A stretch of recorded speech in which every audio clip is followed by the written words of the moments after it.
జుమ్మంది నాదం చిత్రంతో తెలుగు తెరకు పరిచయం అయిన సొట్టబుగ్గల భామ తాప్సీ ఇక సౌత్ సినిమాలకు బై బై చెప్పినట్లేనా అంటే అవుననే వార్తలు బలంగా వినిపిస్తున్నాయి. ఈమె తెలుగులో 10 సినిమాల వరకు హీరోయిన్గా చేసినప్పటికీ విజయాలు మాత్రం 1-2 అనే చెప్పాలి. దీంతో అమ్మడను పట్టించుకోవటం మానేశారు తెలుగు దర్శక నిర్మాతలు.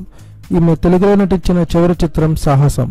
ఈ మూవీ వచ్చి 3 ఏళ్లు కావస్తున్నా మళ్ళీ తెలుగులో ఒక్క ఛాన్స్ కూడా ఎవరు ఇవ్వకపోవడంతో బాలీవుడ్ దారి పట్టింది. అక్కడికి వెళ్లడమే ఆలస్యం. పింక్ మూవీలో ఆఫర్ రావడం, ఆ సినిమా కాస్త సూపర్ హిట్ కావడం, అమ్మడి నటనకు మంచి ప్రశంసలు దక్కడం చకచకా జరిగిపోయాయి. బాలీవుడ్లో పింక్ సినిమా హిట్ కావడంతో తాప్సీ దశ తిరిగింది అక్కడ. దీంతో తాప్సీ తన టైం స్టార్ట్ అయిందనే మాట వినిపించింది. దక్షిణాదిన తనను గ్లామర్ కోసం వాడుకున్నారు తప్ప మంచి పాత్రలు ఇవ్వలేదని మీడియా ముందు వ్యాఖ్యానించింది కూడా.